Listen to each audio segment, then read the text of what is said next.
So after watching that amazing advert, okay, we're going to go through about the Paralympics in more detail.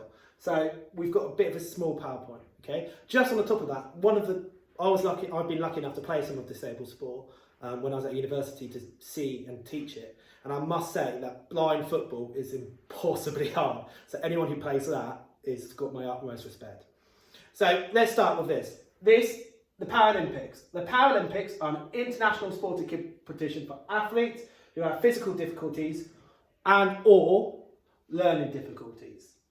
Okay, so they compete in same athletics events as we do, like running, jumping, triple jump, sprints, shot put, but they then are categorised by their disability. Okay, so if you watch a Paralympian or a Paralympic event, you might see stuff like T45, because then they classify them by their disability. It was held every 4 years, like the Olympics, so it coincides. If you bid to host an Olympics, you have to host the Paralympics as well. And the first Paralympics was held in Rome, Italy in 1960. So it's quite a recent event. If you think how old the Olympics is, going back to the ancient Greece, this is quite recent, these Paralympics. There were 400 athletes from 23 different countries. So that might seem like a massive number, but really, compared to what it is now, that's really small. And one of the big things we have seen grow is disabled sport throughout this time. Even though the first Paralympics and the big stage didn't happen until 1960, there's been competition available for over 100 years.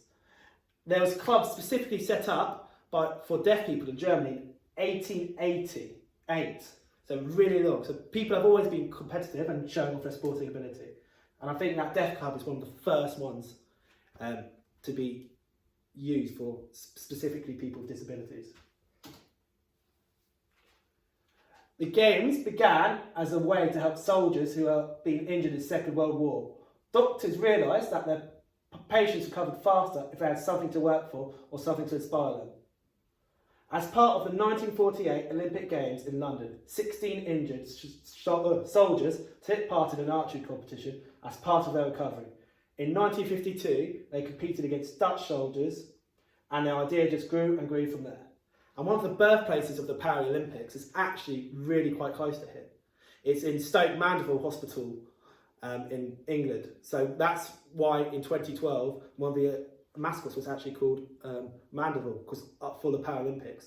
And if you go and Google that, you'll see that the hospital had a massive rehab program and got them into sport, and that's where kind of Paralympics birthed. It was quite a proud thing and cool thing to become from.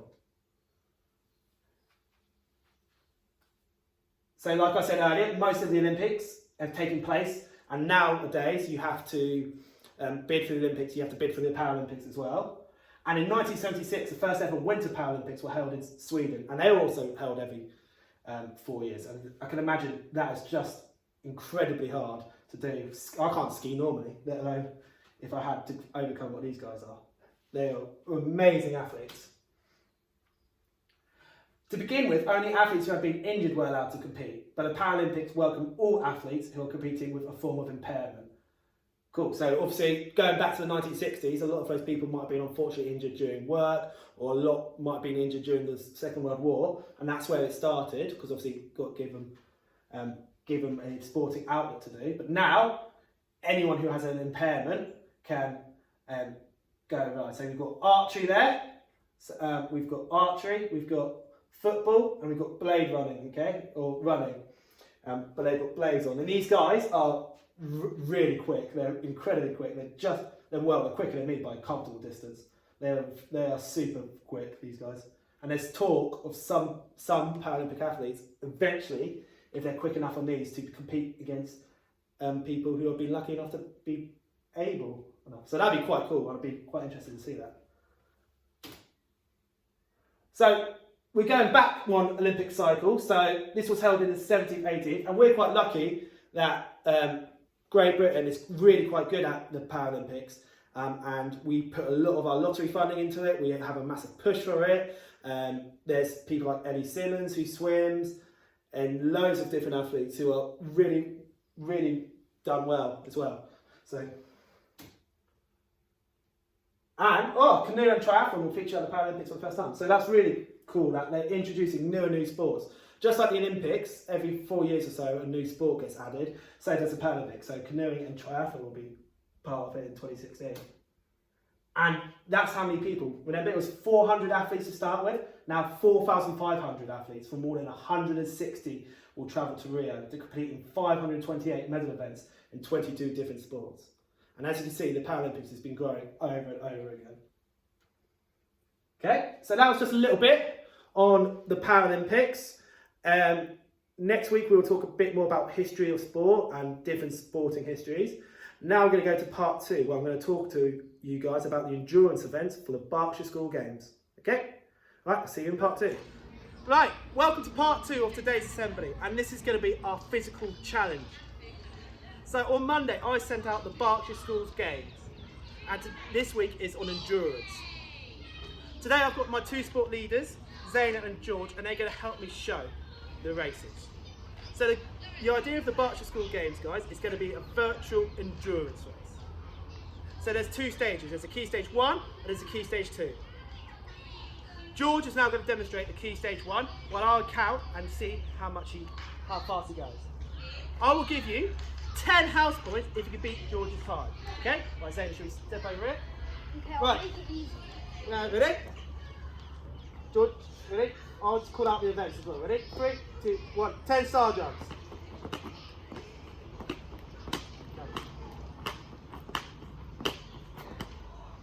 Crab walks, please. Start from there. 2 of them. Go.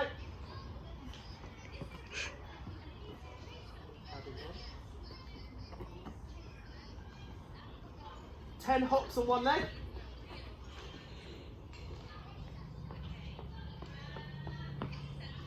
2 walking backwards, please. From the start, from the cone, please, George. Okay.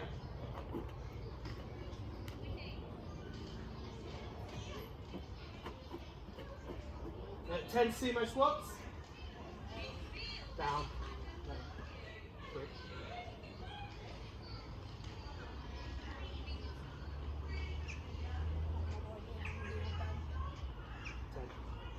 2 5-meter sprints.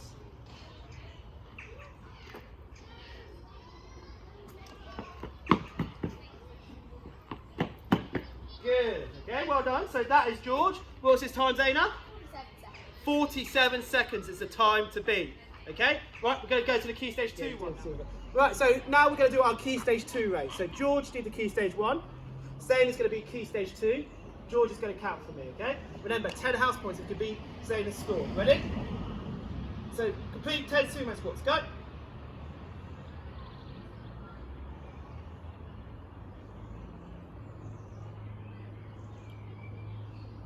Okay, travel bear walk please 2 times for 5 meters.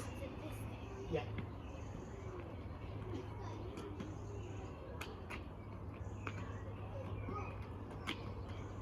Okay, complete 10 caterpillars please. Yeah. So all the way down, all the way up. So 1, 2,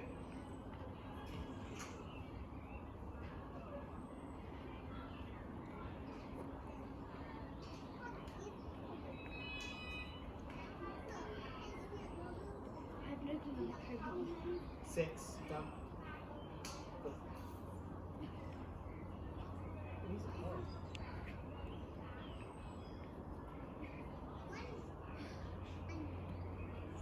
And 10. 2 5-meter sprints, please. Go.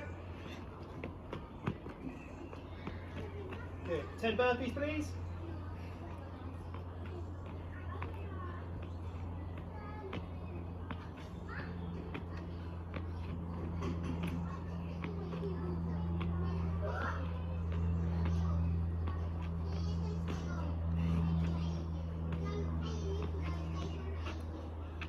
And 2 5-meter plank walks, please. So,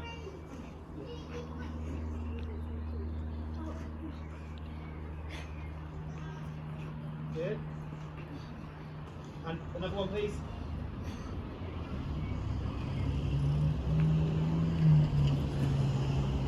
And stop there. What's the time, George? Pardon?